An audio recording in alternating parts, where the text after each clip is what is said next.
want to say first and foremost, Lord, hallelujah. Give you the highest praise. Thank you for letting each and every one of us rise this morning. And not robbery, Father, for us to be here. Allowing us to allow them to get what you're giving us this morning. Allow them to see themselves, Father God. Allow them to see who you are in their lives. Allow them to take away something, Father God, that will help edify you, purify their lives, purify their thoughts, and be transparent first with themselves, then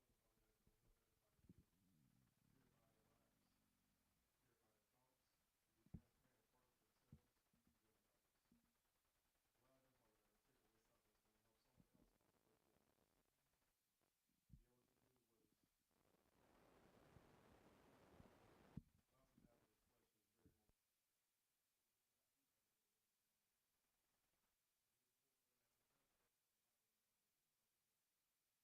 to do what is bounces after their flesh and their very emotions. Yeah, I had that dad movement going on. All right, yes, there we go. All right, what we're covering this morning is victory over emotional strongholds. That right there is it's a tough one for everybody. Anybody who has a breath in their lungs goes through emotional strongholds, whether they admit it to us or not. We know it's there. Starting out, the first paragraph itself says, far too many Christians are held hostage by emotional strongholds such as anger, depression, discouragement, frustration, inferiority complexes, fear, and countless other volatile feelings. Now, people dealing with the emotional strongholds usually know it. When they wake up in the morning, they don't say, good morning, Lord. Rather, they say, good Lord, it's morning. Now, we all know we've seen them people sometimes. If we have work with someone, you'll come in, you might be the triple one and say, hey, good morning. They're like, is it? Or they'll say, I'll say morning. I don't know about good. Because at times we might have been that person. You might, even if you didn't speak it verbally, you was thinking it. Why you coming here all happy today? I used to have people say that to me so often. I'm looking like, man, what's going on in your life? Not even thinking it's an emotional stronghold. Just thinking, they have some things going on. The reality is they struggle simply to survive, often living in a perpetual state of hopelessness, worry, or despair. We all can do a Rolodex of our own lives, and we can pinpoint when we was going through some of the stuff they just named. And I'm going to add even in there emotional roller coasters. Emotional landmines will set off things. Have you feeling hopeless? Have you doing what I think is probably one of the most prevalent in everybody's life of emotional strongholds? Worry. And I know I've heard prophets say it before as well. Majority of the time when we worry, I would say 90% of the time what we worry about doesn't even come to fruition. It never even happens. The biggest part of it is for us is the fear of what's to come because we don't know the future. The fear of what people may think of us when a lot of times they're not even thinking about it at all. It's you thinking about it. So emotional stronghold isn't the same thing as simply having a bad day. We all have bad days or even bad weeks. And the emotional stronghold is an attitude or emotion that stays with you day in and day out. It does more than just show up from time to time. It dictates and often even dominates your thoughts, choices, thus your life itself.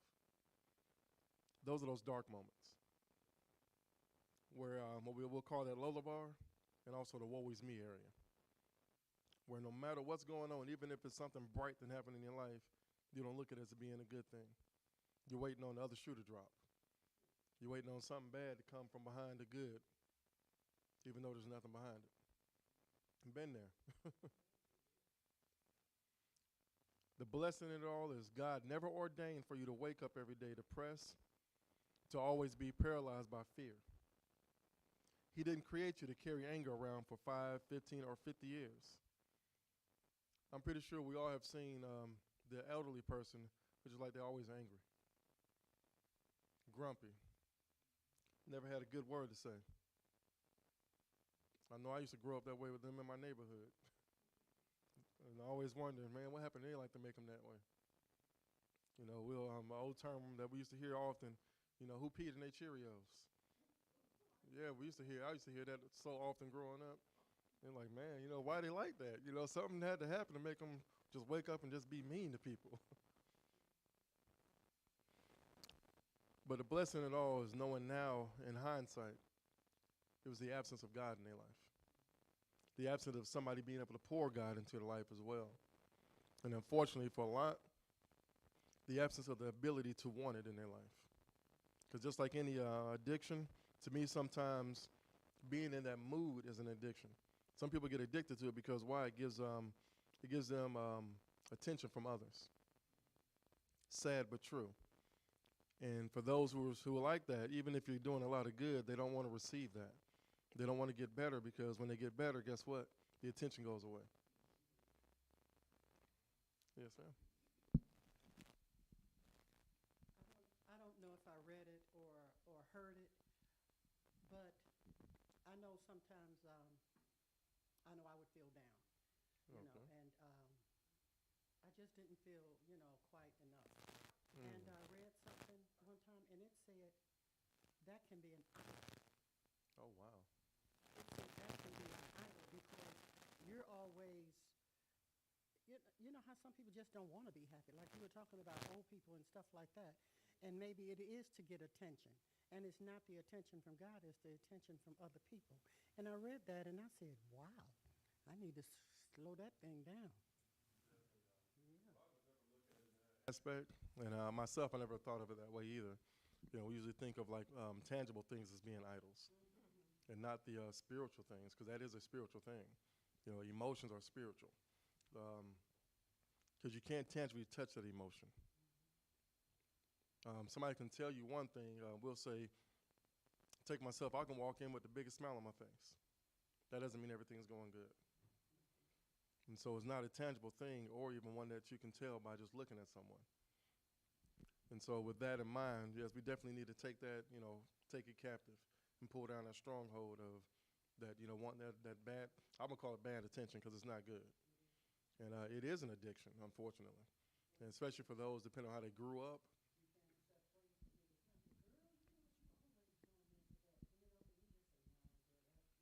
Yep, you're right. I've seen a lot of people like, oh, it goes back to what I was saying before. They're waiting on that other shoe to drop. They're waiting for something bad to come behind the good, because for them in their life, nothing good ever came to them unless there was an ulterior motive. 1 second here.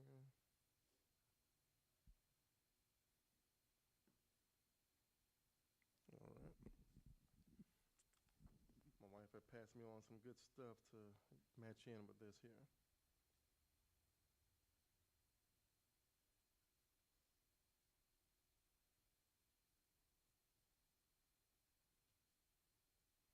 All right, ask a question of you. Anybody chime in if you feel you have any answers or anything you want to add to it. I will ask, how do you think most people deal with emotional strongholds? Or you can speak about yourself if you want to. How do you feel most people deal with emotional strongholds?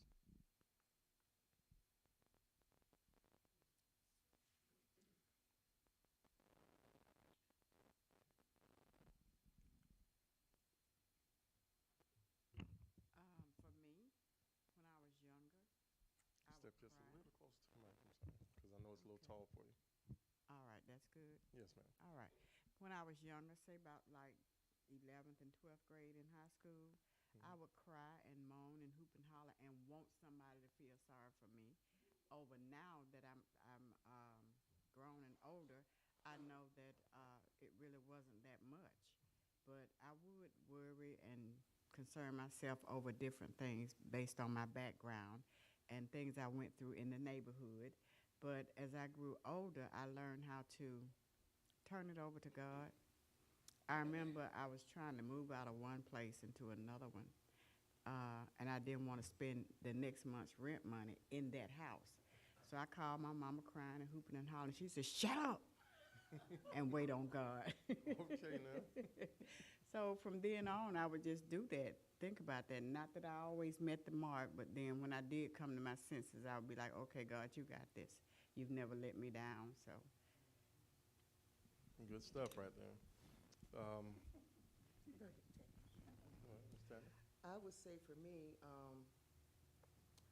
emotional strongholds to me, I try not to embrace it. Because if you embrace it, you carry it with you. It's like putting on a coat. It's going to forever be with you. So what I try to do is find like tools, resources to kind of help me to cope with my emotions day by day. I just take it step by step. You know, because I'm still going through emotions over the passing of my niece. And then during this time of the year, you know, I think about my sister. So I try not to embrace it, try not to hold on to it, but I try to use tools that I can take with me day by day to help me with those emotions so they don't overtake me. So I Gotcha. just try to take it day by day, or I think about something that makes me happy, or try to use something as a distraction, because that's the only way I can cope with it. I have to do Definitely. it that way. Appreciate that. All right, Ms. Deborah? I was going to say, for me, I had an emotional stronghold for a number of years, feeling just inadequate. Some of it was because of things that were said to me when I was younger as a child. But in that inadequacy, I always felt like I didn't measure up. And so at that time in my life, it was being a people pleaser. That's how I was trying to handle that emotion, trying to please everybody, trying to please people so they would like me. But that was because I learned that I didn't like myself. It was not necessarily the way the people were acting, but it was my perspective of how they were treating me. But when I learned to love myself for who I was, then the inadequacy became a little bit lesser and lesser. And as I began to study my word and really dive into my word and see me for me and what the things that I need to be delivered of, my emotions, excuse me, that I had to allow God to bring into check, then the emotions became more pure, more better. I learned to love myself and not be so quick to want to have people accept me for who I was, but for me to accept myself for who God said I was. Definitely. So, yeah, that's how I dealt with it. I appreciate your input there. I can definitely say for myself, I can pull from each and every person's input. Growing up, I was bullied. So at times, you know, being bullied make you look at yourself. Have you feeling like, you said, inadequate, like I wasn't enough, as if somewhere along the way, in my carnal thinking, God didn't make me like everybody else. You know, so everybody's looking at me indifferently. And so after a while, you know, if it continues to happen, you begin to feel like that's who you are now. You're like the leper, more or less. But as time goes on and someone gave me a direct line to God and how to really talk to God myself, started shedding off bit by bit. And then after a while, next thing you know, it's a full 180 of that. And I would say, like, getting into my 20s, people now would say, yeah, like, nothing ever wrong with you. Nothing ever happens bad in your life. I said, it's the total opposite, honestly.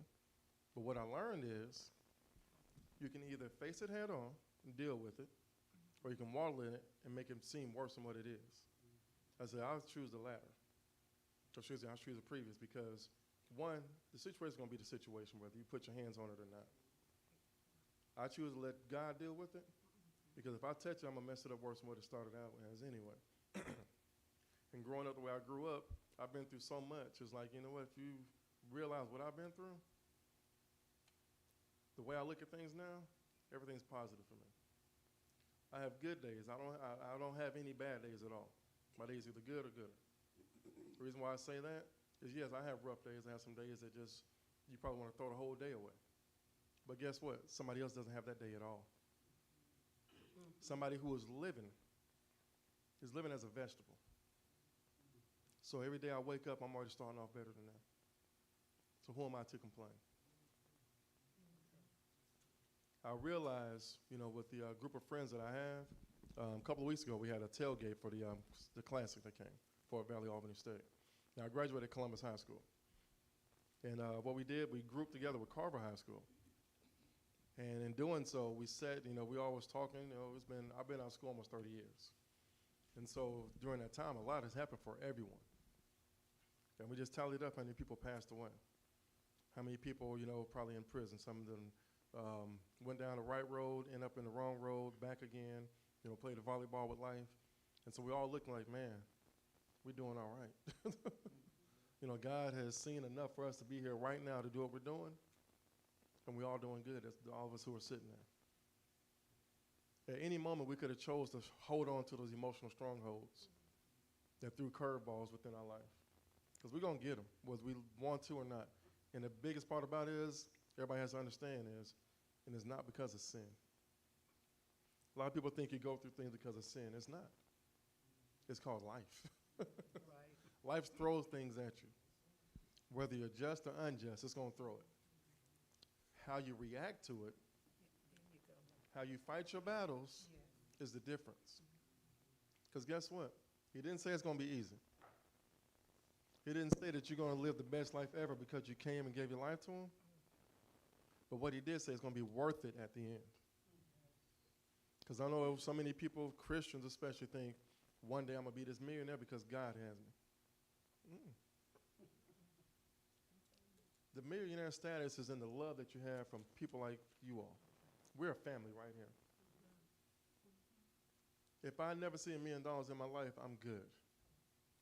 Why? Because I've been blessed to come out of the mess that I was in before. And I can go home, I can sleep at night peacefully. I don't toss and turn because demons beat me up. I don't have nobody coming in my house, to try to do something to me because I did something to them. That's wealthy right there. That you can count that joy better than any dollar you can put in your bank account, I promise you. And guess what? The check will never bounce. Looking at the next line that's in the book here, this right here is something that I think tags on to what Mother Lowe said. God wants to free you from the endless and fruitless task of denying or suppressing emotional strongholds through distractions, pills, entertainment, or even spending. He wants to reveal to you the root behind what you're experiencing. Just as a doctor will not only listen to how you feel when you go in for an examination, but will also probe deeper through x-rays or tests, so too overcoming emotional strongholds involves going deeper than just your feelings to discover the root cause behind them. With every emotional stronghold we have, there's a root cause to it. A lot of times we want to deny what it is. And unfortunately, within the black community, we like to sweep it under the rug. We like to act like it never happened, like it wasn't there. If we don't look at it, it's not there.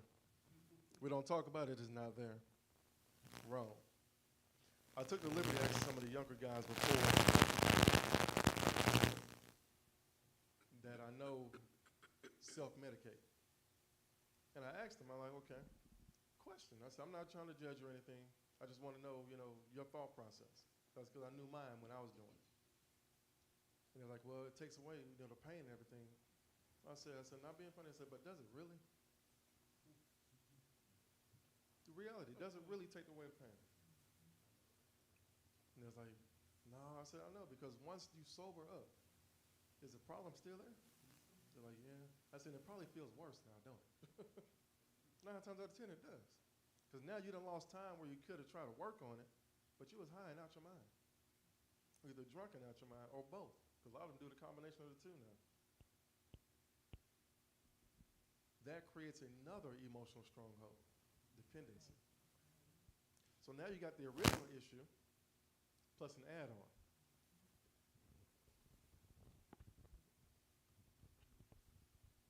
And we're doing musical mics. Is this one working? Is it good? Can y'all hear me? I hear you. All right, good deal. All right. So just at the end of the conversation with the young men I was talking with, a lot of them had what I call the epiphany look on their face. I said, yeah, it's not new to anyone. The reality is, no matter how often you do it, how often you run away from what it is that's really, trying to bring you down, it's still going to be there when you close your eyes at night. It's going to be there when you open them up in the morning. Whether you're taking pills, drinking alcohol to soothe it, once you sober back up, it's there, and now it's looking you dead in your face twice as hard. Because now you got to try to come away from an addiction and the emotional stronghold. So now you're working twice as hard to come back and gain more ground that you lost. So hopefully the things that we're speaking on touch some of them, and eventually they can work on it. Next thing it says, certainly some emotional strongholds are tied to psychological causes, such as a chemical imbalance.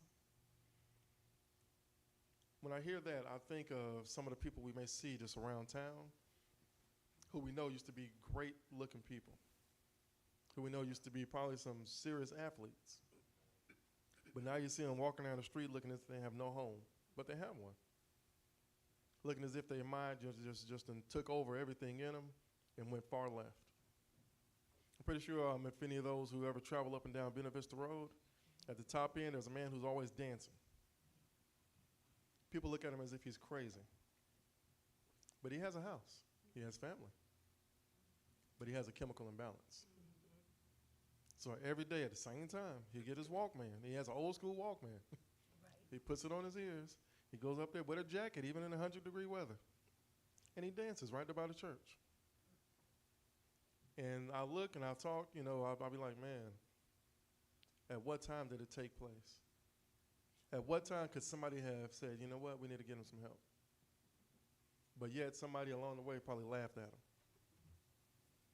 A lot of people probably till this day are laughing at him as they pass by him now. I took time before, stopped and talked to him. Intelligent being. Just has a chemical imbalance. So these are things that we have to look at for ourselves and see, what do we need to take to God? Because we're trying to work on it ourselves. Some things are just not going to be taken care of by popping pills from the medical doctors, by talking to a psychiatrist or a psychologist. Some things you truly can only take to the altar to be able to be broken. However, a large number of emotional strongholds are not psychological. They're rooted in sin. The sin may be your own, or someone else's sin may be affecting you. Or your environment may be contaminated by sin. Maybe you were abused as a child, raped, betrayed in a relationship, or unwanted. It wasn't your sin that created the stronghold of fear, insecurity, guilt, or shame that you may be facing right now, but it was still sin that caused it. That goes back to what I was speaking on earlier, the family secrets, the family going forward and not wanting to talk about certain things when it's brought up. Sweep it under the rug, want to keep a certain look to the public. And guess what? Some of them same secrets are in churches. The church want to make sure their church look a certain way at all times. So when things are brought to the leaders, they brush it away. I am so thankful we're not that church. I am so thankful that when things come up, it's taken to the head. And sometimes it doesn't even get that far because we have enough tutelage from our leader that we know how to handle these things. We also have enough tutelage from our true leader because he gave us a biblical way of handling things that we know how to head it off before it goes any further. Emotional strongholds often come as a result of what I call atmospheric sin. Sin that so clouds the atmosphere around us that its results affect us whether we committed the sin or not. It's similar in concept to secondhand smoke and lung cancer. You may not have smoked a cigarette yourself, but studies show that if you grew up in a home contaminated by cigarette smoke, you have a higher potential for contracting lung cancer. The same holds true for sin. An environment deeply contaminated by sin leads to a greater susceptibility to emotional strongholds. In that, I'm pretty sure every last one of y'all picture something that was just diluted with sin, an area that you knew of in your life, coming from whether you was a child or even in your adulthood. I can tell y'all right now, being that I've been around the military all my life, 3 different branches, I've been in some barracks that was like, whoa. You would feel like you was in Lola Bar stepping out there. I was born in Fort Jackson. And I would say one of the worst ones I ever seen was out of Fort Sill, Oklahoma.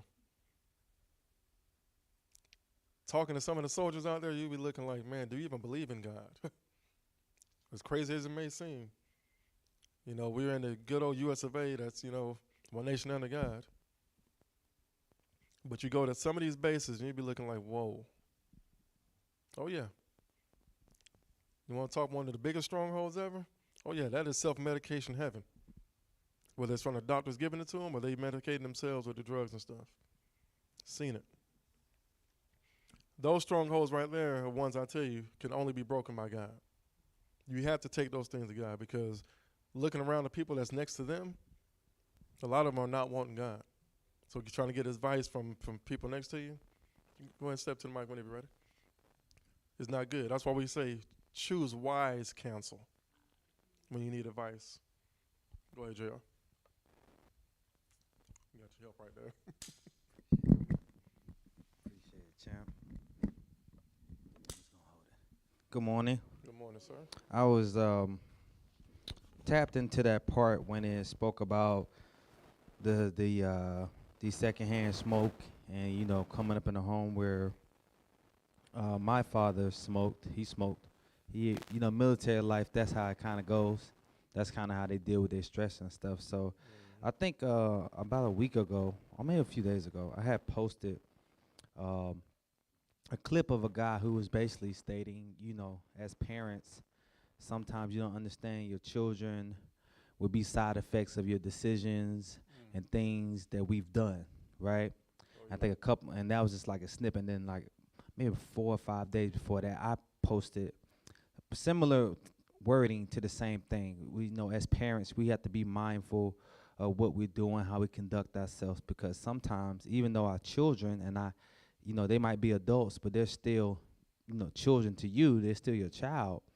Their choices and stuff will be predicated on, the side effects of parenting, things we do, things we express, how we do things. And I took this on a physical mindset because growing up, I had real bad ear infections. I'm talking about I was at Fort Benning, Martin Army. And I remember I went through this phase like I was always getting ear infections. They put tubes in my ears. At one point, I felt like I was living in the hospital. They would send me to the same room every time. Oh, wow. And over the period of time, it was just understanding that my father was a smoker.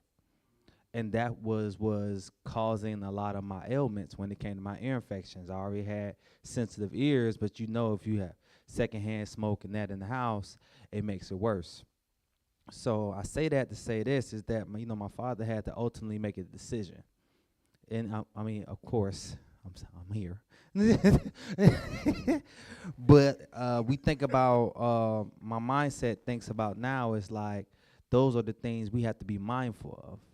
Because it could have, even though I was able to get past that and, that little time in my life, it could have been even better or done even, had a better understanding to never even jump into that, to never even see into that. Because those things, even though in his mind, he felt like he was just dealing with something he had, and that's how he handled his problems and his emotional, it spread it throughout.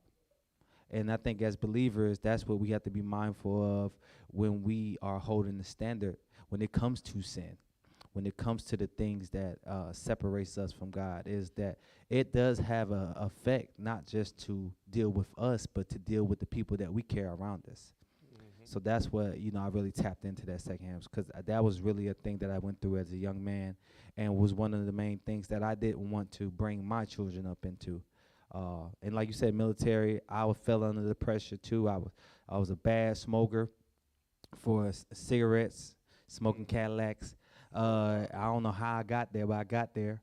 But my big breaking into not doing that when I had children or when I got married was the effect that I remember when I was a child. Definitely appreciate that insight there. Evangelist, you want to speak?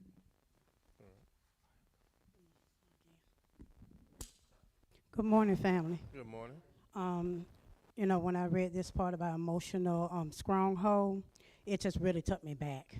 It took me so far back. Y'all probably heard me say the phrase picked out to be picked on.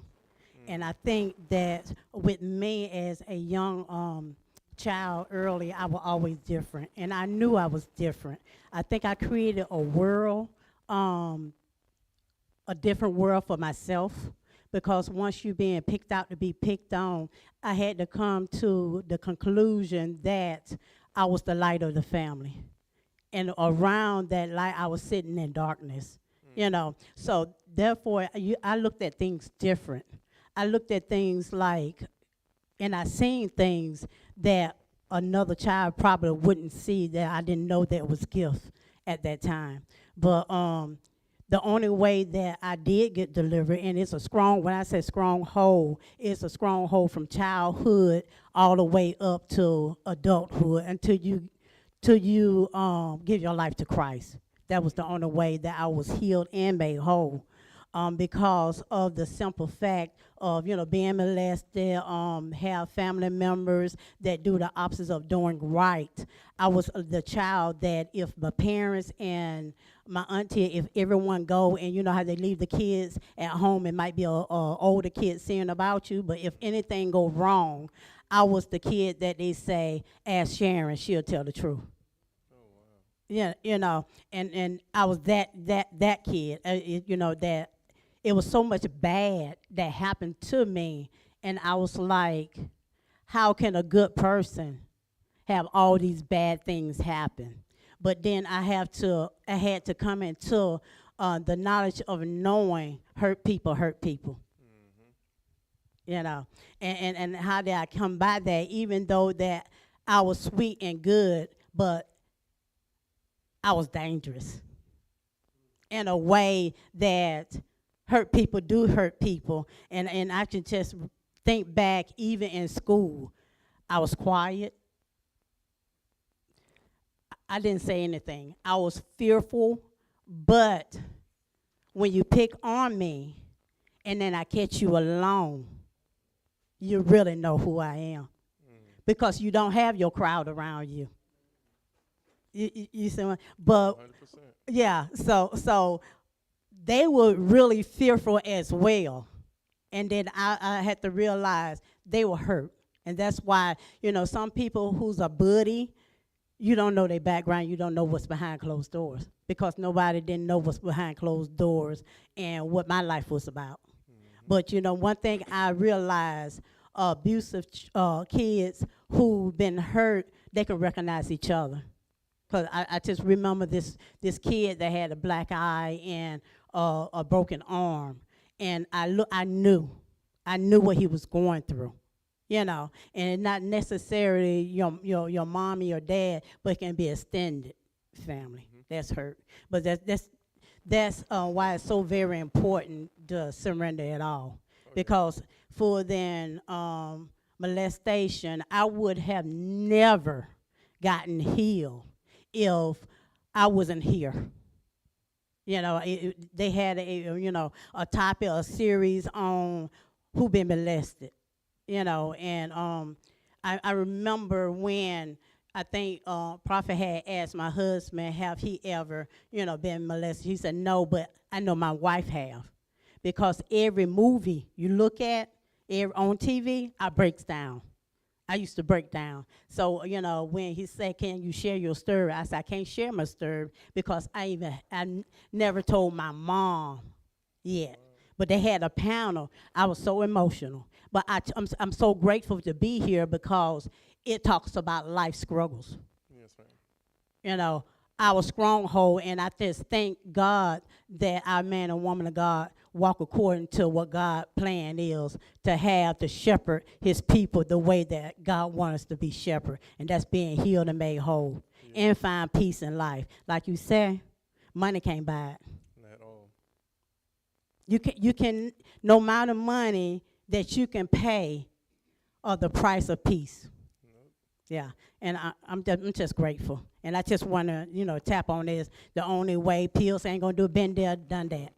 I I never did drugs. I never was a drinker because I seen how it will affect a person. You know. Yes, And but everybody who's an alcoholic don't mean they want to be.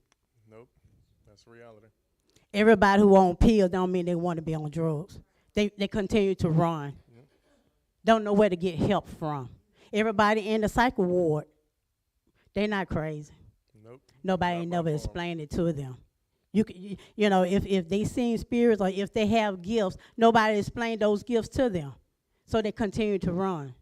That's why God said the ones that go through trial and tribulation, them the one he called. Oh, yeah. Because they have a testimony in itself Yes, they do. once they be delivered and set free. Yes, ma'am. Thank you, sir. Well, thank you for your transparency. That is Yes, needed. I tell you, just listening to you just takes me back to a conversation my mother-in-law was having. I was telling her before that some of the people that my family are friends with, we actually end up fighting them before. We were new to the whole state of Georgia, let alone the city of Columbus. And so just for us being who we were, because my dad was from upstate New York, my mom from Kentucky, I guess they didn't like accents and everything. And, oh, I'm sorry. And so just, you know, for us being from out of state, they literally tried to jump on our entire family. I'm talking about throwing rocks at the house, busting out windows, and the whole 9 yards. As time went on with the same family, being that my mom was saved. And so she tried to impart a lot of stuff on us. We figured that, you know, something going on in their house that just ain't right. It's not even about us. It's that they see something in us that they wanted. Our whole entire family had a camaraderie. I'm talking about when you say tight-knit family, they used to be our family. And so others on the outside looking in wanted the same exact thing. Since they couldn't have it, they did the only thing they knew how to do, be defensive about things. But till this day, every last one of them, I promise you, have nothing but good things to say about our entire family, and vice versa. And what's even more crazy, my youngest 4 siblings came to Christ because of one of them. Yeah. I know, right? Well, how to say the least of things? We never know who's going to bring you to God. You never know who God's going to use. So be careful who we put our mouth on. Because you couldn't have told me or paid me $1 million to say that them individuals would have brought my siblings to Christ at all. Same ones we fought. When I say fought, I'm talking about knock them down, drag them out. People that got stabbed, folks went to jail. Yeah, but now we like that. Emotional strongholds are something that you don't see coming. You live in your day in and day out the normal ways you normally do. Until one day you look back and like, wow, how did I get here? And when I'm speaking on that, I'm speaking about myself. I looked up one day and didn't even recognize myself in the mirror. The emotional stronghold was so strong on me, but I also knew that the call on my life was even stronger. Reason being, I had a back surgery. And during that back surgery, they gave me Tilex, Valium, Flexeril, and Vicodin. Imagine taking all 4 of those with gin. And I'm still here. I was completely out for 3 whole days. When I came to, the doctors and all of them said they didn't find not 1 drop of anything in my system. Because I was trying to take myself completely out. So people cannot tell me there's not a God. You cannot tell me that when God has a purpose for you, he's not going to make sure it goes through. Emotional strongholds can only be broken by God. Jesus Christ is the only way for us to go through to get to him. And without it, we'll be running circles. We'll be that hamster in the wheel. So thinking you can break it on your own, that's what Satan wants. He wants you to isolate yourself. He wants you to get into this dark place where you think that you can change some things, that you have power. The next thing you know, you're using those I statements all the time. I did this, I did that. Only person that broke those is Jesus. Now we're going to point out 3 categories of emotional strongholds. There are 3 general categories of emotional strongholds. The first category includes those strongholds rooted in our past. Everybody in here has a past. Since y'all made it this far in life, you have a past, whether talked about or not. This is when emotional damage happened during a person's developmental years, either through trauma, neglect, or any number of negative factors. These situations create emotional grooves in your mind that eventually become part of your normal mode of thinking and perceiving. A biblical example of someone who had past emotional strongholds to overcome would be Joseph in the Old Testament, who was picked on by his brothers and eventually betrayed, left for dead, and then sold into slavery as a youth. The next category of emotional strongholds are those that are part of your present. This is when the trials and tests you're currently facing result in continual emotional fatigue. Maybe you're in a bad relationship or your work environment's unstable. It could be a health challenge, finances, problems with your kids or your spouse, any number of things. This is when the challenges of each day relentlessly attack your emotional well-being. The best example in the Bible would have been Paul. Beaten, imprisoned, hungry, facing physical ailments, and often in danger of death, Paul labored through countless emotional trials, boasting only of God's strength evident in his weakness. The third category of emotional strongholds involves the fear of the future. This is what we call worry. That's why I spoke on earlier, and something that a prophet tells us often. I think Elder Mike also mentions it, that 90% of the things we worry about never come to fruition. The only thing happening is you worried about it. You done lost sleep, done lost time that you could have been working on something else. Actually, probably been getting further ahead in life if you weren't worrying so much. Worry can be referred to as an interest paid on a trouble before it is due. Worry means you're scared about your tomorrow. You ask yourself questions like these. What if I get cancer? What if I have a heart attack? What if one of my children die? What if we lose our retirement funds? Or we have to foreclose on our mortgage? Or our marriage doesn't make it? What if? The Bible commands us to not be anxious for tomorrow, because a person bound by an emotional stronghold for the future becomes paralyzed today. Esther was a woman who had every reason to be held hostage to fear of the future. After all, she was fully aware that the king gave an irreversible decree to completely annihilate not only her, but also all of her people in the land. Regardless, Esther did not cower to a fear of the future, so she was able to walk victoriously in her present. Just think about all of those that was mentioned right there, all the what ifs. I'm about sure that every last one of us had one of those what ifs come up in my mind before. I can tell you right now, even as a child, I had some of them what ifs just looking at my parents. Because even as a child, a lot of us knew some things that was going on, whether we mentioned it or not. So one of my what ifs was always, are we going to have money for the next day? We're going to have the lights on. Is the power going to be cut off? We're going to have food. Can we eat? When it's cold, are we going to have heat? When it's hot, will we have air? How am I going to get back and forth to different places? And guess what? Thankfully, God always showed up on time. I never had to really worry about those what ifs, but I did so anyway. And often enough, every last one of us in here take on other people's what ifs. We know it's true. You sit here taking on somebody else's issue that has nothing to do with you. And now you done lost sleep. Done lost precious time, probably even at work, on something you could be working on because you're worrying about somebody else's what if. But guess what? A lot of times they didn't even think about their what if. But you are. Sometimes we can put it on those having a great heart for people. Sometimes, contrary to what people may believe about some folks, some people just like to worry. It gives them validity for their life. You know, if you're worrying about something or working on something, you're valid. Oh yeah, it happens often. Because if you feel like you have nothing to work on, you feel like you have no place in life. I.e., if y'all look at a lot of military guys who retire out at real retirement age, not like these new kids. Yeah, we ain't talking about no 2-year retirement. Those who actually put in some work in the military.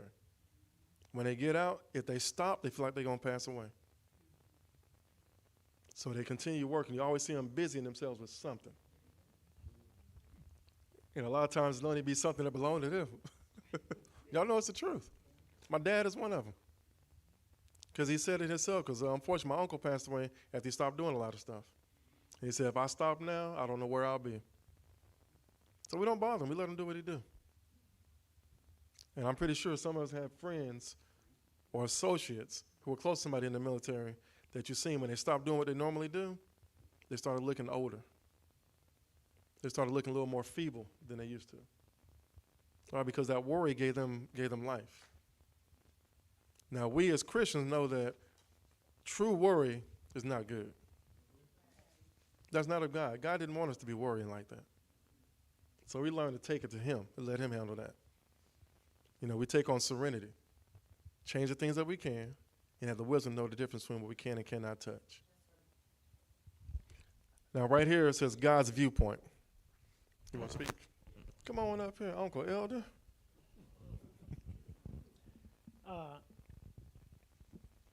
Yes, in terms of what you were saying about people wanting to do something, as most of you probably know, my former job ended.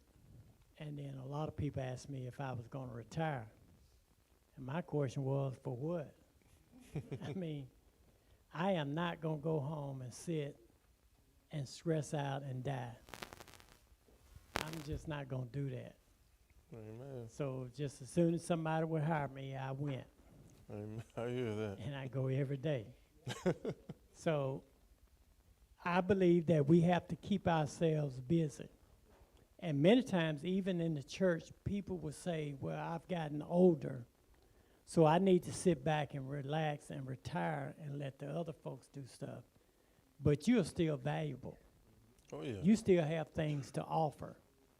And when we sit and cease to do anything, then we die. Even if it's a spiritual death, we die because we don't do what we usually would do. Because we have to sit back and think that, well, they don't need me anymore. Mm-hmm. But we do need you. Definitely. Some child may need to hear you say something to them. And in my experience in working with people, you never know who you remind that person of. Oh, yeah, definitely. So a lot of kids see mothers in here. The mothers that they never had. The mother that they wish that they had. Mm-hmm. So you are needed. It's not for us to sit down. I don't think anywhere in the Bible it says that we're supposed to retire. Nope. As relates to a Christian. Not at all. Now, on jobs, we do retire. But many of us are still involved in our communities, doing other things to keep themselves active. But to completely go home and sit down, I think that's when we die. I can agree with that. And I refuse to do that. You know, the Bible tells us to look to our elders. So the elders are always needed at all times, because that's where the wisdom comes from. That's where that wise counsel comes from.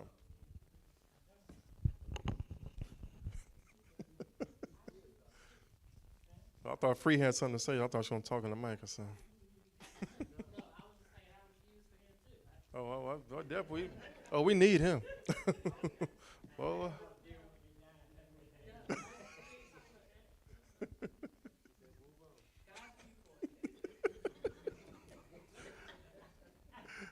oh, my goodness. Uh-oh. You know, and that brought me back to the point that the other week when we went out on the bus, and I was trying to tell Taylor something about he was trying to make sure the door wasn't closed good. And they said I was going to get hurt. And so Michael was sitting there. Michael said, I don't need you to get hurt. I still need you. Amen. Out of the mouth of babes. All right. Now moving on, it says here that Jesus says that in the world, past, present, and future, We'll face trials and the effects of sin. But in spite of those trials, we're to be of good cheer because he has overcome the world. Just takes me back to listen to different parts of this book. I have the audio version. And we have to be mindful that we are fighting from the victory already. The victory has already been won, so we don't have to fight for victory. It's already there. So be mindful that we're fighting from the victory. So don't think that you have to go out there and defeat something else because it's already been defeated. Take everything we have to Jesus. Our emotions are based on choices we make, which in turn are based on what we believe. If we truly believe that Jesus has overcome whatever it is that we're facing and that we're fully accepted and made complete in him, that will alter how our emotions respond to our trials.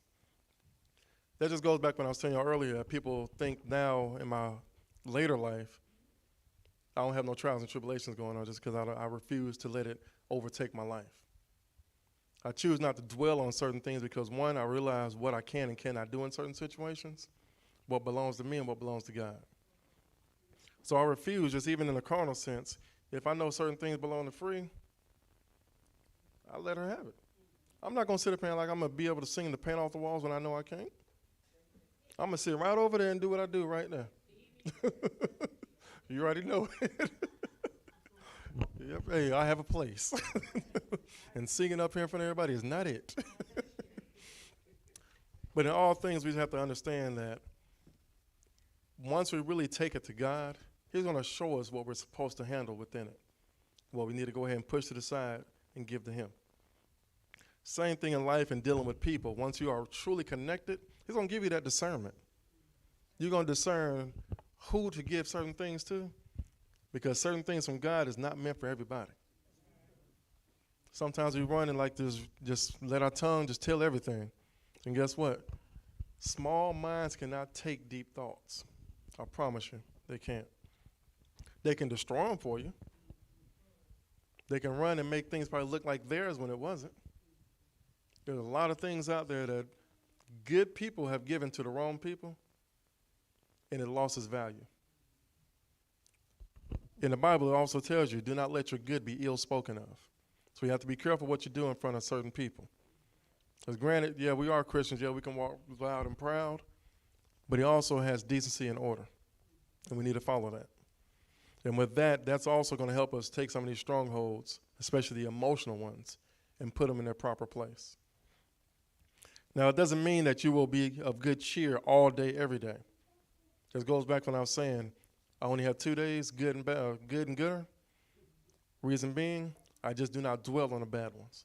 Because sometimes we'll fall into a hole and stay there. You don't want to do that. Like I mentioned before, my past, it tells me not to ever stay there anymore. Because it can get very, very isolated, and you're beginning to think the other people that are looking at you, who are wanting to do good for you, are looking at you bad. Every time somebody looks at you, think they're talking about you. You can walk to a room where nobody's even thinking of you, but you feel everybody's been talking about you before you got into the room.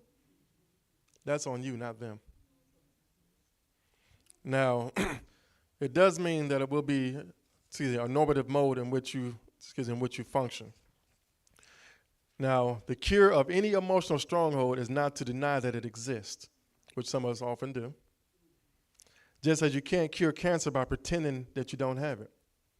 So too, you can't overcome an emotional stronghold by wishing it away. Neither does the cure come through distracting yourself of it.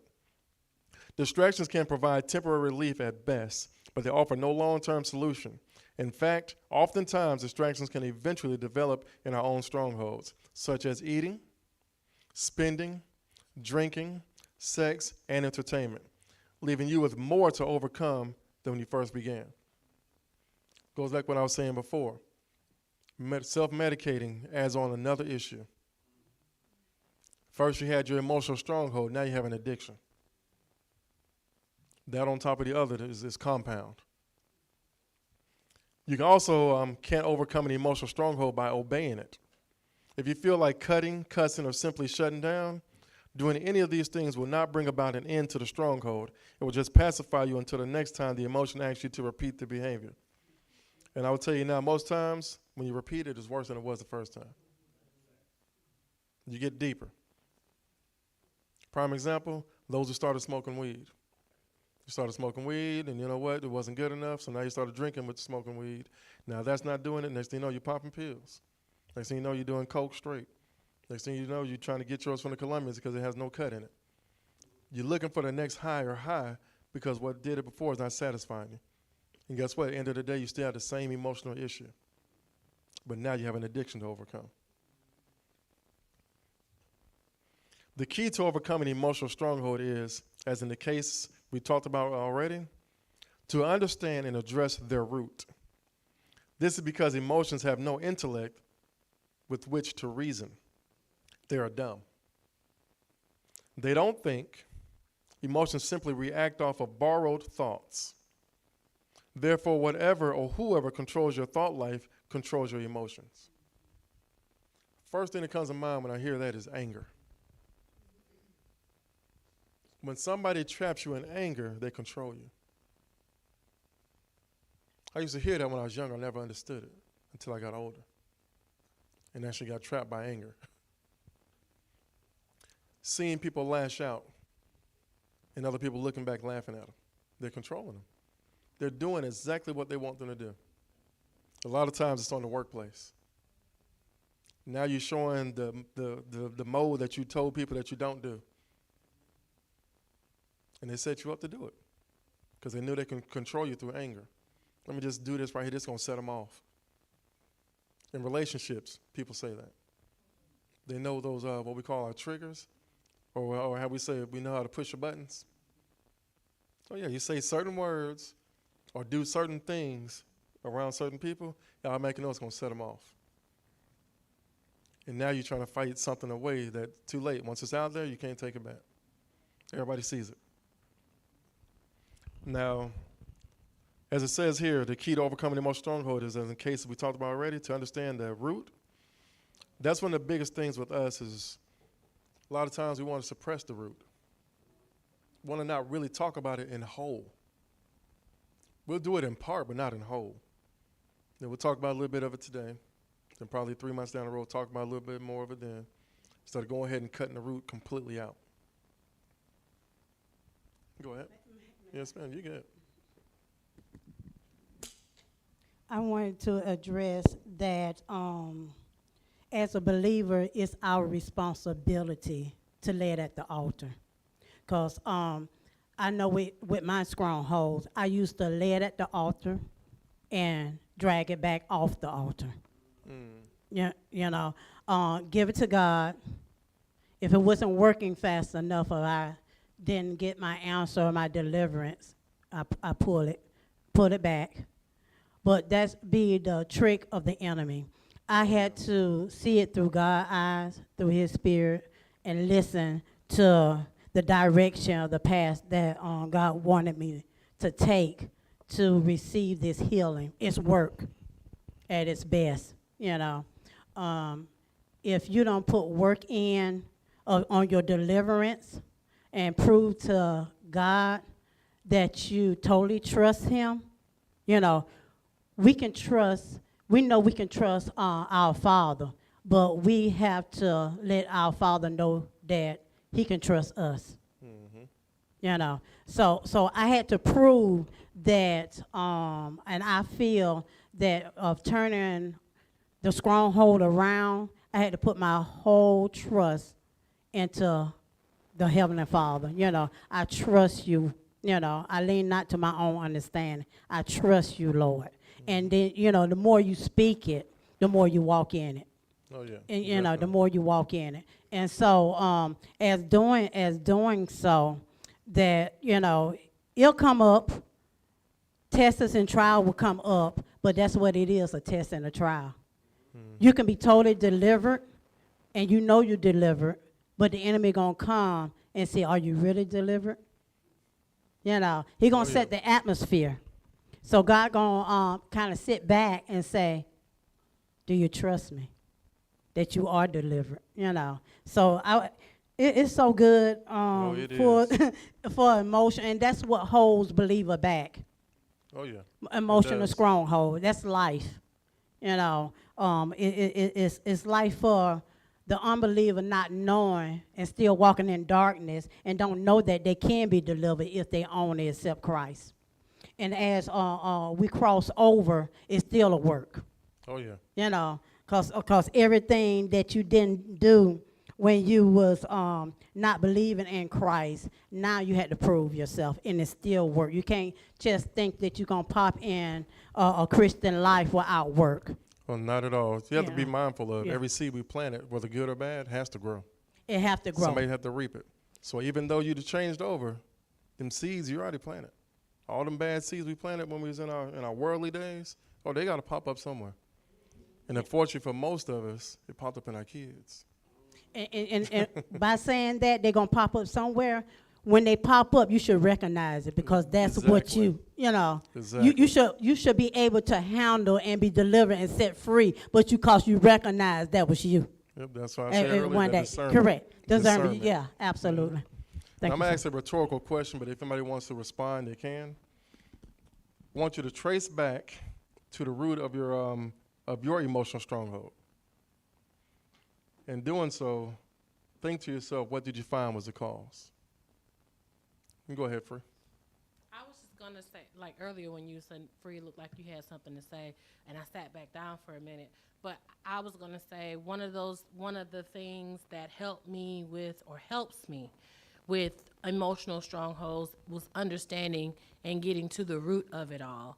Like me being an angry person, a violent person, just this didn't take no mess kind of person. I literally had to do some work, because it is a spiritual thing, and then also it is a psychological thing. You have to do some work on both sides of it, and we as Christians have to be comfortable with that. We have to be comfortable with the spiritual portion, and then there is a psychological portion. And so with that part, for me, understanding the root, like what happened to make me this angry person. And in doing that, I talked about this in my podcast this week. In doing that, it started at the age of 5 for me, when I, like Miss Sally was saying, I was molested at 5. And so by a person that was family, not like family, this was family. And so family is supposed to be people that you trust. You're supposed to be able to trust a person, and at age of 5, that person, I think we've talked about it before. He's my father's son. So he was my brother. And so you're supposed to be able to trust your brother. You're supposed to be able to trust your siblings. And so for me, at 5, I learned I can't trust nobody. And so what does a 5-year-old do? What does a 5-year-old person do? And I didn't feel comfortable sharing that. My mother didn't find out till I was 18. I told her when I was 18. So I held it for 13 years. What does a 5-year-old person to do? So when you get to the root of that, even to this day, trust is a trigger for me. If I feel like I can't trust you, give me a minute, because it's a problem for me. But you have to understand it. And I think it's important to know that even in emotional strongholds, you have moments where it's not always good all the time. But once you recognize the root, you can deal with it a lot better. And that's just kind of what I wanted to say. When it came up in the book, I said, that's the key. Recognizing the root. And then even when you have moments of, I'm feeling some kind of way, you recognize it. That's what you give to God. And then you do the psychological work, the mental work, the emotional work to bring yourself back down to baseline, which is normal, functional. We appreciate that. Totally can relate to. I do know when it first started, I had it 2 ways. I had family members that their dad was in the home, and my dad married my mom and had 2 kids, me and my brother. So he was in the home, but he was in the home being abusive until they separate. But then I had an uncle telling his kids, because he was, wherever he laid his hat was his home. So you would teach your young boys to sow your wild oats. What is wild oats? You know, they weren't gonna sow it with their sister, so they sowed it with their cousin. But I had my brother looking at my dad. This how when when parents have kids, they their first role model. Whatever that the parents sow in, good, bad, or indifference, that's what they're gonna grow up with. But so if my brother seeing my father being abusive, he can't hit him, but he can't hit his baby sister. You get what I'm saying? Yes, ma'am. So even between being molested and being abused and being scared, I used to stutter. It used to take me, if I'm going to tell a story, Sunday in Power would be over with by time, you know, because he knew how, when I'm trying to tell the truth, they knew how to, the enemy knew how to come in front of me and talk it. Intimidation. You know, yeah, intimidation. And that's what predators do, even molest. That's what they would tell a child, threaten them, but who will believe you? You know, even at a young age, that's what Elder Nicole said, who can you trust? The reason why you can't trust nobody, because right there, your purity had been stormed. Now you're building walls. I built so many walls, life walls, from being hurt, picked on. That's why I said that I was in a world by myself. A world I created because I built those walls. But you have to think about, behind those walls is purity. I never growed. You know why? Because even though we in a grown woman, a grown man body, it's still a child, a hurting child, behind those walls. You know, and so that's what God want to work with. What's behind those walls that you had created? Not knowing that you blocking out life and people, but you're also blocking out God.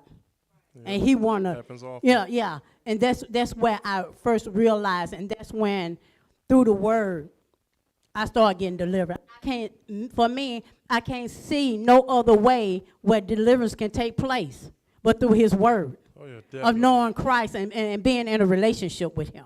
Yes, ma'am. Because you can't turn to someone else or a thing or a pill, or because it's not going to work. Never. It's not going to work because that pill and that drink then is not your creator. That shopping is not your creator. That laying down with people is not your creator. You know, so it kind of alter your growth. What you gonna see? Ain't You no know, kinda, it alters it. Yeah, and that's why I recognize hurt. So once I'm not the type of person, even though that when I was in school, I was angry and I would fight. I didn't fight girls, I fighted guys. But once I beat them up, I don't want nobody to pick on them. You see what I'm saying? Yes, that it was my anger that did it because something triggered. But I don't like when people hurt because I know what hurt feel like. Mistreated, I know what mistreat feel like. Oh, yeah. You know, so I'd rather stand in somebody way who's being picked at, you know, to pick at me. Now I can handle it because I've been delivered. I know what to look for. You know, it doesn't bother me because hurt people because they are hurt too. See, I learned the same thing. I was telling my mother-in-law the same thing, similar to what you were saying there. I used to be the person that if I see anybody getting picked on, I jump in it. I can be going on the road. I can be in a state that I've never been in before. If I see a man raise his hand at a woman, I'll be the one to jump in it. Of course, I can't do it nowadays because they're quick to put them things on you. And I ain't trying to put myself in that. But I would be, you know, never thought I was invincible by far, but I knew what I could do. And so if I ever see a man putting his hand on a woman, I stepped in. One, because I was taught from my dad and my mother as well how to be a man, how to show chivalry. Now, another thing I was taught, and I say I taught by my dad because my dad was abusive to my mother. I stepped in on him. The first time I ever did, he looked at me like I was the craziest person in the world. But one thing that set inside of me, is I can't stand to see other people get hurt.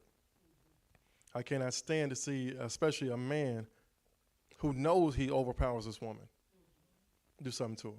My thing is, you want that same type of fight? Fight me. I'll give you what you're looking for. I just always been that way. Not invincible, but you're going to know you've been there.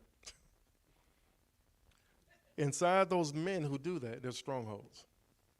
Somewhere along their way, they weren't strong enough to do it to whoever else was doing it to them, so they take it on to someone else. Oh yeah, trust me, that's truth. Women who do it, same thing. Somewhere along their life, earlier in life, they were abused by somebody. Abuse doesn't always have to be sexual, just so y'all know that.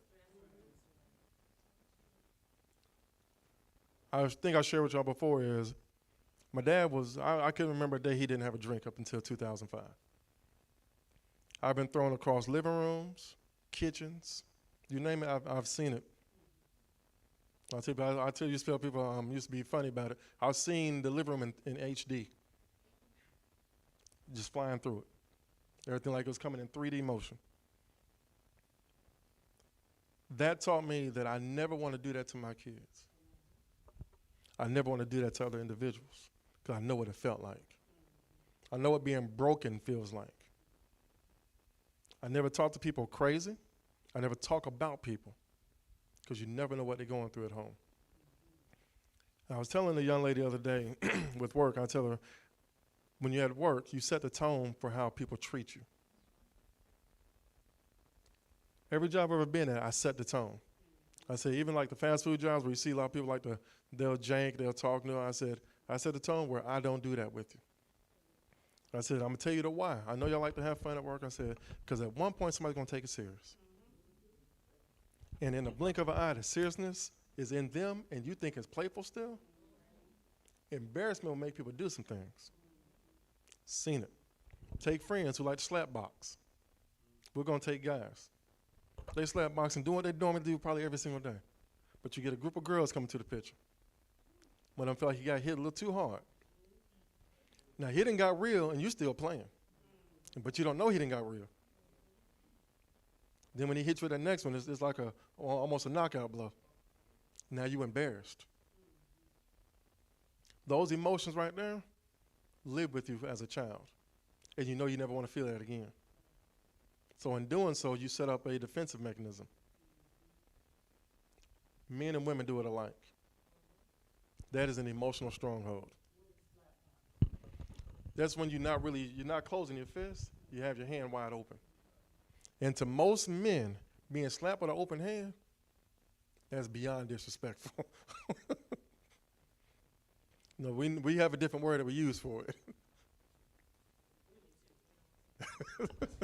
But in doing so, especially in front of a group of people, it embarrasses you real bad.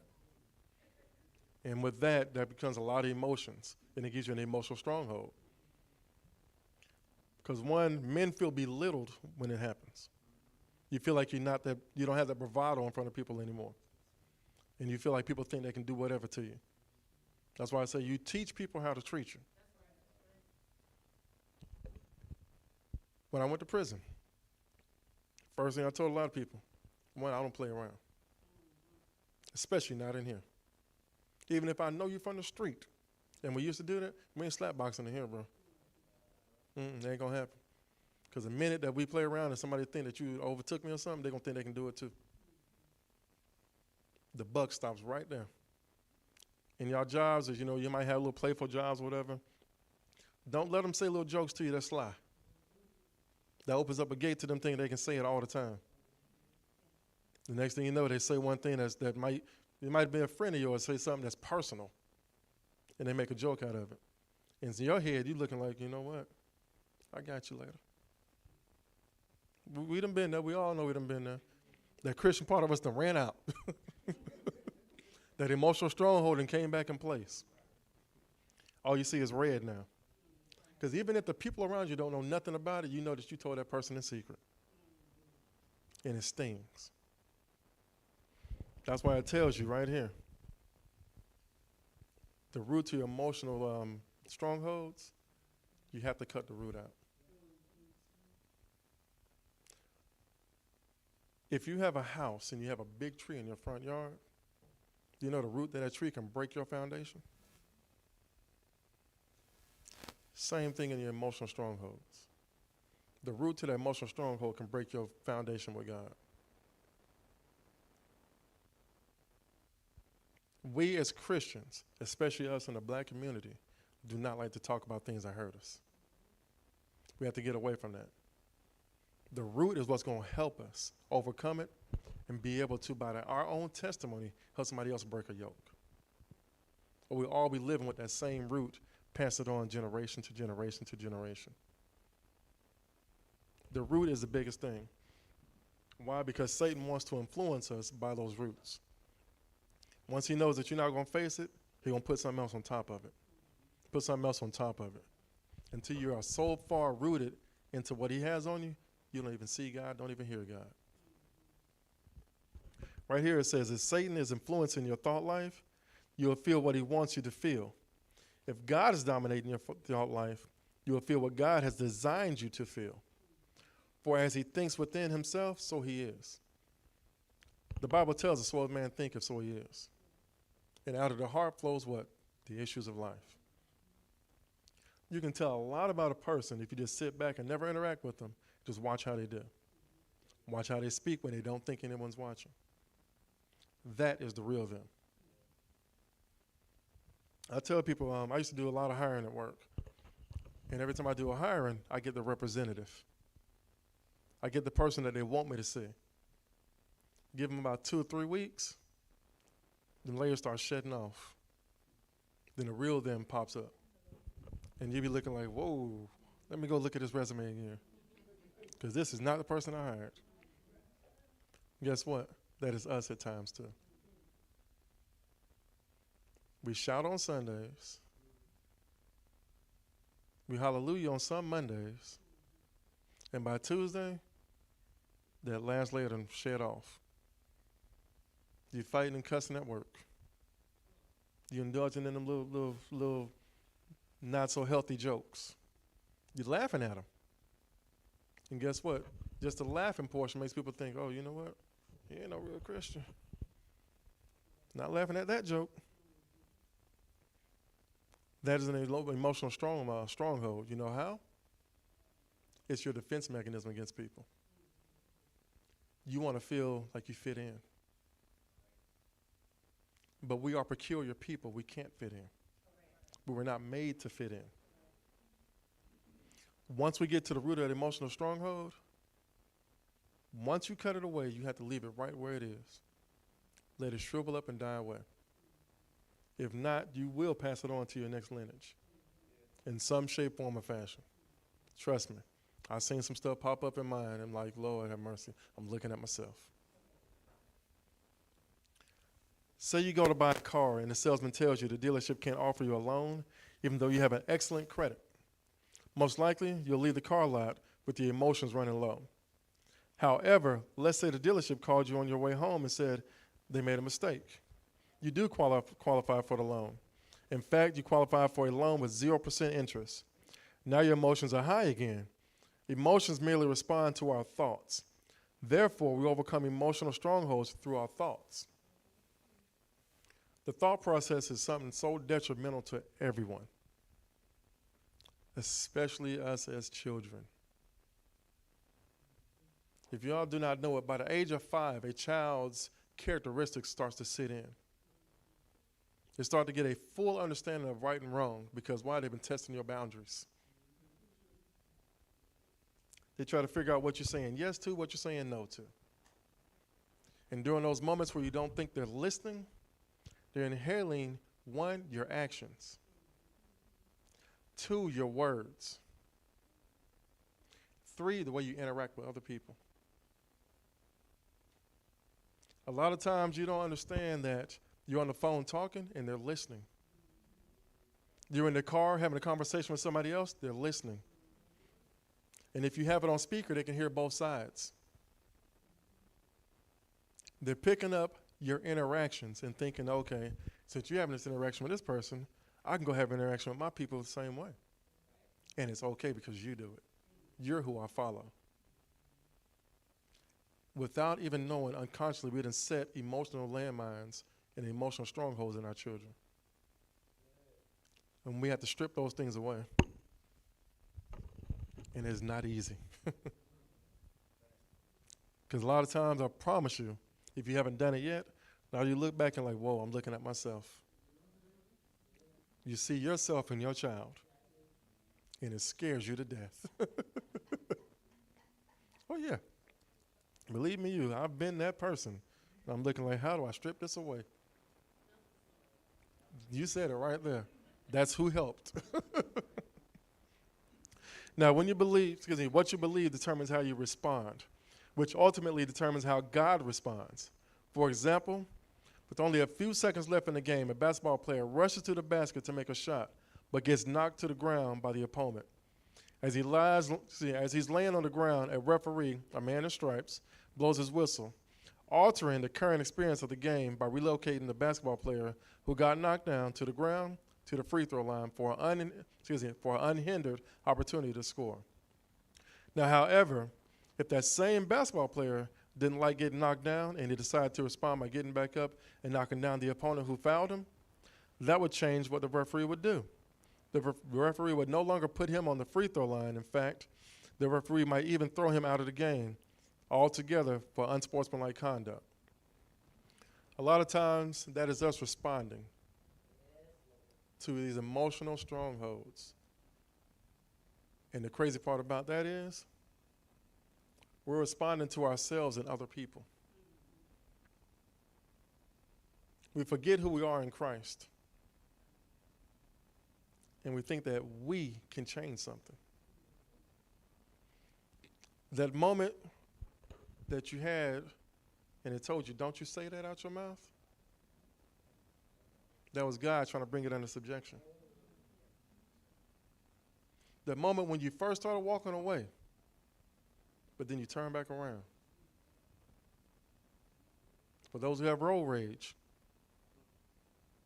that moment when that light turned red, but you went on through it anyway. Everything's a choice. We choose to hold on to some of these strongholds when we could easily release it. God is working on each and every one of us differently. The way he works on me with mine is not going to look the same as yours. What he's doing in you is not going to look the same to me. So I cannot try to eliminate mine by trying your methods. Whatever God worked in you to get it right, follow that plan. It goes back to what I was saying earlier, wise counsel. It is not cookie cutter in everybody's life. Now, what I will say on that is we have to be able to be bold Christians. Our testimony has to come out. Transparency has to come out. You cannot be afraid, especially nowadays, to pour certain things into your children. To talk to them about more of the bold stuff than what we used to at that age. Why? Because if they don't get it from us, they're going to get it from little nook them at the school who getting it from their parents who don't care. You want to step up? I do apologize. I know I'm coming forth, but when you had said we choose to hold on to our stronghold, you're right, because we choose not to forgive or forgive ourselves. So if we having a problem with forgiveness, we're not gonna move forward. It's gonna continue to come up because the residue is still there. Even if you think it been pulled up by the root, it's still there, the residue. And then, like God's word say, if you can't forgive your brother, but you're asking forgiveness from him, it's not going to work. Because even that you was hurt when you was young, whatever your trial and tribulation you've been going through, you still have to forgive that person. Oh, yeah. You absolutely have to forgive that person. Like, man of God, do you have to have dinner with them? No. But once you forgive, if they still alive, and even if they in the grave, hold up a picture, because there's a lot of ways that I had to do it. I forgave through picture. I had just conversation of forgiving, forgiveness, Yes, that I ma'am. forgave that person because they was hurt as well. Like you say, you can go two ways. You can be the one that afflicted, or you can be the one that say, I'm going to change things. Because you was hurt, that don't mean that you're going to inflict hurt on someone else. Exactly. So yeah, through my experience of being abused, molested, picked out to be picked on, I had to forgive people. I had to face it. I had to face it, not for them, but just for me. Oh, yeah. It was all that. If I didn't, how would I know what God have in me to allow me to go forward if I don't pass this test? Because like you say, once you deliver from one, another one gonna come up, and you ain't gonna even know it's there, Yeah. but it's there. Oh, yeah. He trying to with no spots or wrinkles within your life, Yes, So forgiveness is the key, because you never know what God have behind that forgiveness, that you can be the one that deliver, bring that person to Christ. Because Oh, yeah. when you come forward, you're gonna come forward with a word.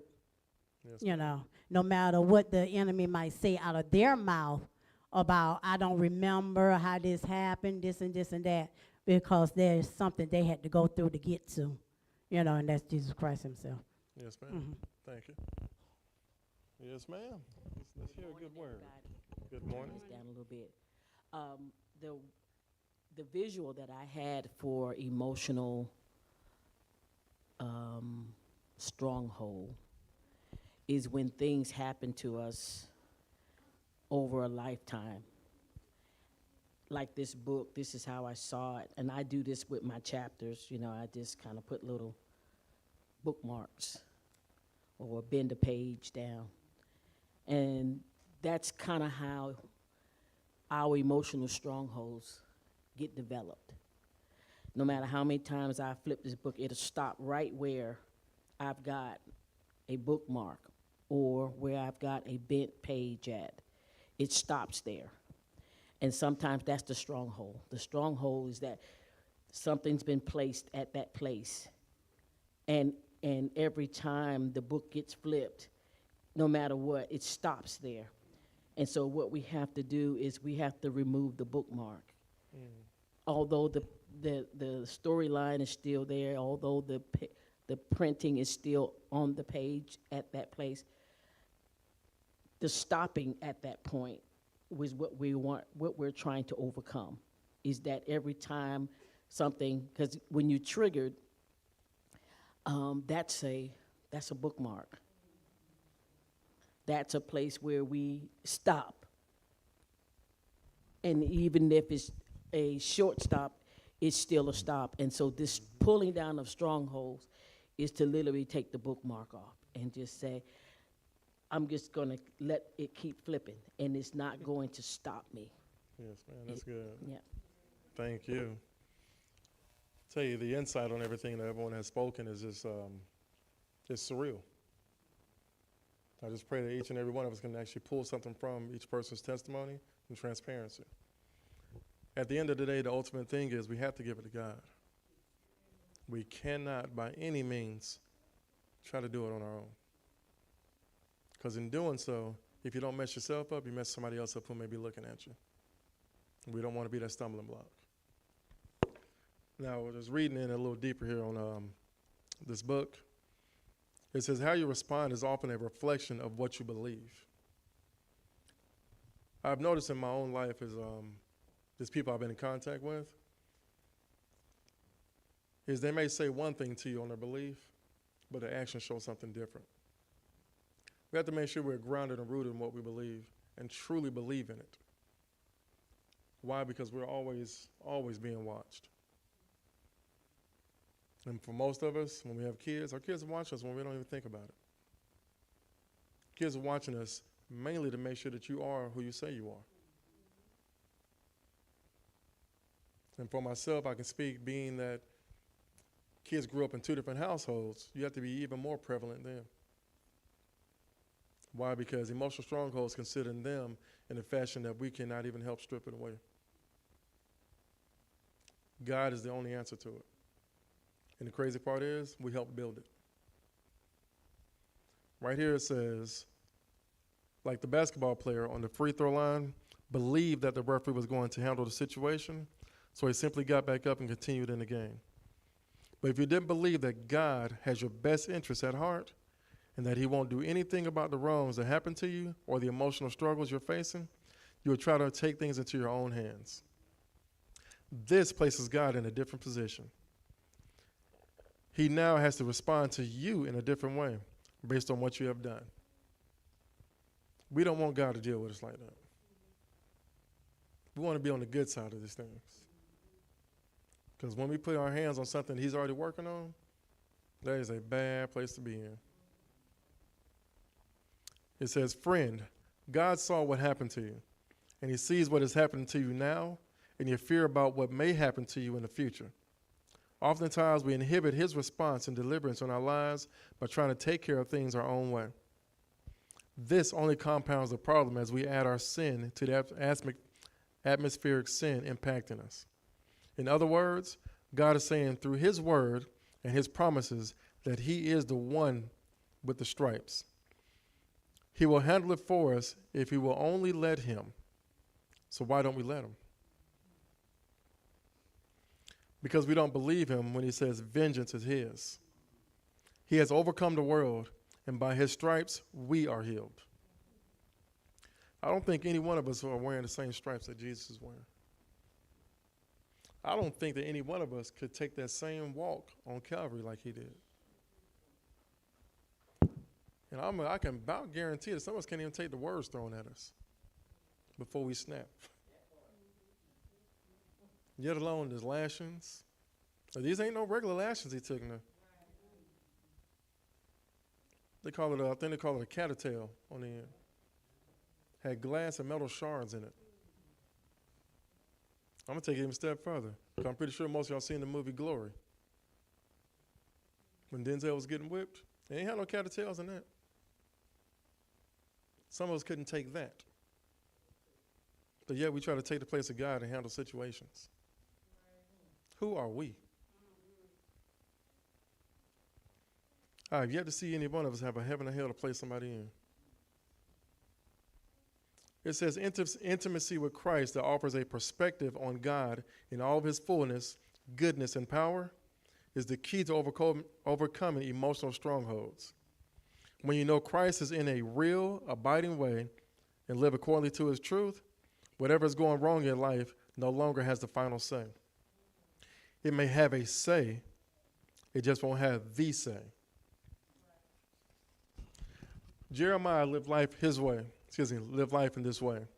If anyone had a reason to be bound in an emotional mess, it'd be the prophet Jeremiah.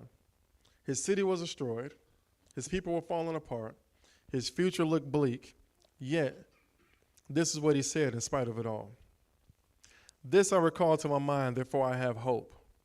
The Lord's loving kindness indeed never cease, for his compassions never fail. They are new every morning. Great is your faithfulness. The Lord is my portion, says my soul. Therefore, I have hope in him. How many of us can really, truly say this and believe it? Saying it is one thing. I'm going to take y'all back to when y'all first thought y'all was in love with someone. You said the words, but you know in your hearts of hearts you didn't believe in yourself as they came out your mouth. We all know we've been in that puppy love before. You said it because you want that person to feel a certain attraction to you. But the reality right now with God, he already knows what the attraction is. He doesn't take just whatever words you throw out.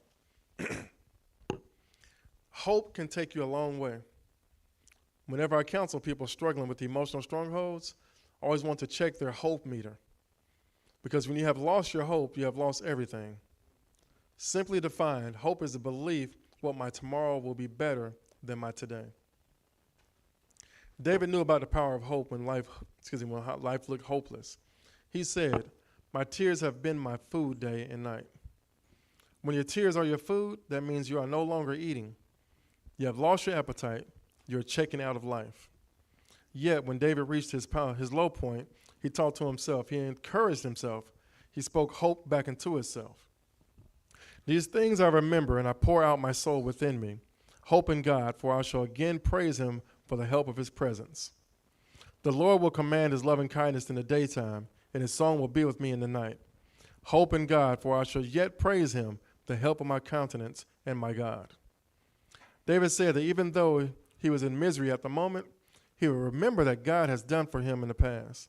In fact, both David and Jeremiah said they would recall or remember some aspect of God's truth.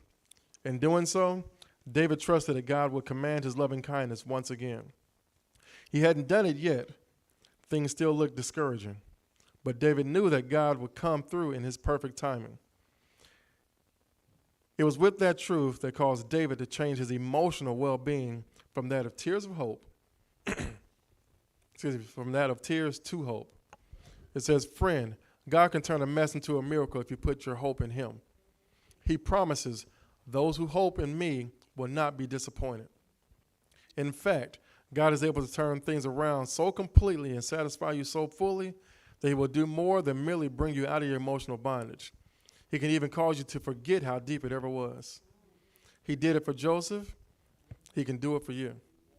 When God restored to Joseph all he had lost and more, Joseph gave his sons two very revealing names. The first son he called Manasseh, which means, the Lord has helped me to forget. The second son he named Ephraim, which means, the Lord has made me fruitful in my suffering. I know your emotions may seem overwhelming. You may even wonder how you could ever overcome them. But if you will hope in God, replace the lies holding you hostage with with his truth in your mind, and address any related sin, he can turn emotional suffering into a victorious life. Now, I would challenge anyone who has this book or can get to this book to read through this whole thing right here.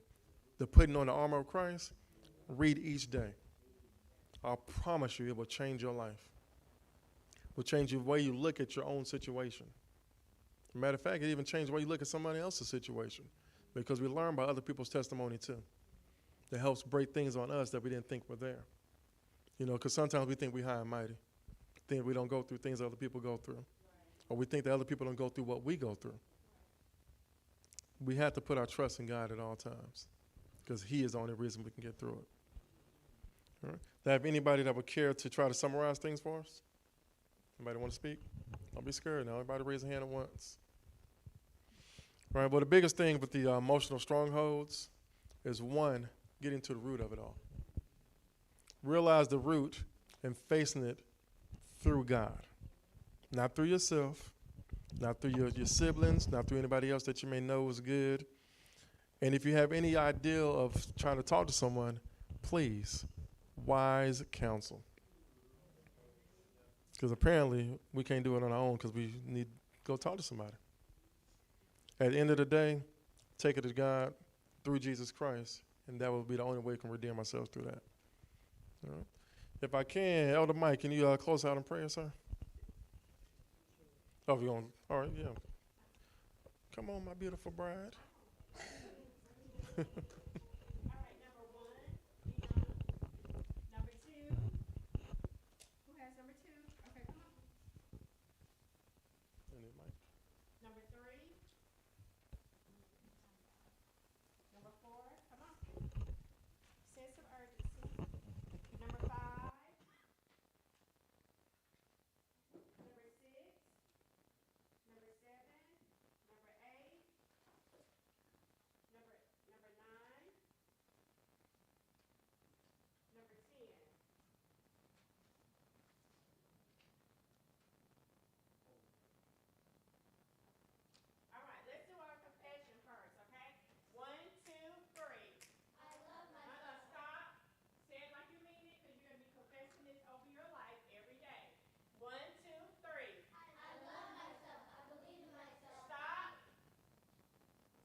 All right.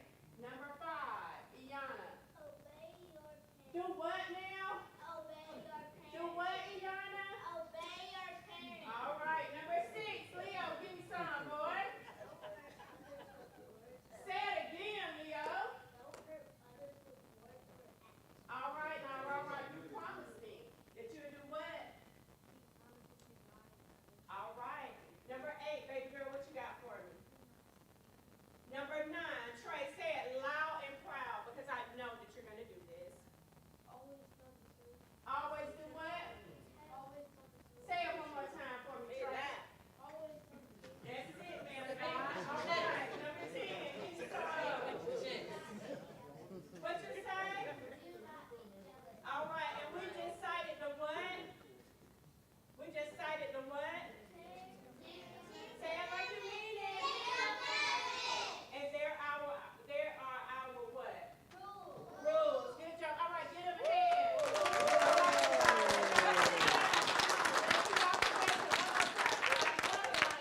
I believe in myself. I'm a leader. Jesus loves me. All right. Good job.